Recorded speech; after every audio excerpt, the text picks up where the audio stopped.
ভিডিওটা লক্ষ্য করো যে রিজেক্ট নিয়ে আমরা চিন্তিত থাকি, যে রিজেক্ট বলি আমি না খাটলে খেতে পেতাম না, অমুক জন না দিলে খেতে পেতাম না।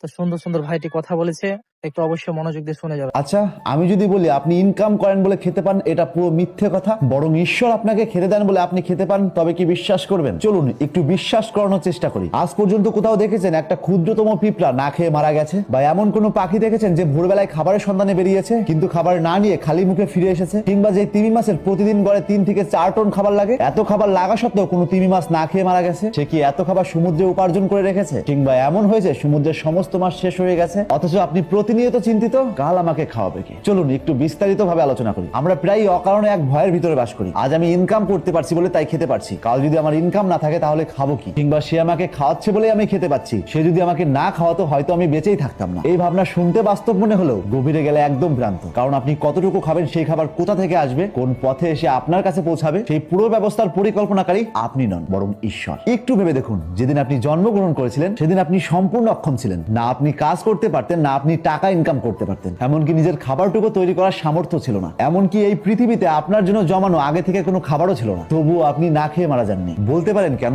কারণ ঈশ্বর সেই মুহূর্তে আপনার জন্য খাবারের ব্যবস্থা করে রেখেছেন মায়ের স্তনের দুধের মধ্যে। সেই খাদ্য এতটাই নিখুঁত যা পান করলে সেই সময় আপনার জন্য কোনো এক্সট্রা পুষ্টির দরকার হয় না। সত্যি করে বলুন তো, সেই দুধ কি কেউ তৈরি করে রেখেছিলেন, নাকি আপনি তৈরি করেছেন? এখান থেকে বিষয়টি একদম পরিষ্কার। যখন আপনি একেবারে অক্ষম ছিলেন তখনই যদি ঈশ্বর আপনার দায়িত্ব নিয়ে থাকেন, তাহলে আজ আপনি হাঁটতে পারেন, আপনি চলতে পারেন, আপনি কর্ম করতে পারেন। এত কিছু করা সত্ত্বেও তখন কেন মনে করেন ঈশ্বর আপনার খাবারের দায়িত্ব নেননি? ঈশ্বর আপনাকে না খাইয়ে মেরে ফেলবেন? বিশ্বাস করুন, ঈশ্বর আপনার প্রতি দায়িত্ব ছেড়ে দেননি, তিনি শুধু নিয়মটা বদলে দিয়েছেন। এখন তিনি হয়তো আপনাকে খাবার হাতে তুলে দেন না, বরং সেই খাবার খুঁজে নেওয়ার সামর্থ্য দেন। আর সেই খোঁজার নামই কর্ম। কর্ম মানে এই নয় আপনি নিজে রিজিকের স্রষ্টা। কর্ম হলো ঈশ্বরের পরিকল্পনার ভিতরে আপনার অংশটুকু পালন করা। খাবার ঠিকই তিনি আপনার জন্য নির্ধারণ করে রেখেছে, আপনাকে শুধুমাত্র সেগুলো কর্মের মাধ্যমে খুঁজে নিতে হবে। চলুন এই বিষয়ে বিভিন্ন ধর্মশাস্ত্র কি বলে। ইসলাম ধর্মের পবিত্র ধর্মগ্রন্থ কোরআনের সূরা আজ জারিয়াতের 58 নম্বর আয়াতে স্পষ্ট বলে, আল্লাহ তো রিজিক দাতা, মহাশক্তিধর, প্রবল পরাক্রান্ত। এখানে বলা হচ্ছে না তুমি কাজ করবে না, বরং বলা হচ্ছে কাজ করা মাধ্যম। রিজিক দেওয়ার ক্ষমতা আল্লাহর। অন্যদিকে পবিত্র কোরআনের সূরা হুদের 6 নম্বর আয়াতে স্পষ্ট বলে, পৃথিবীতে এমন কোন জীব নেই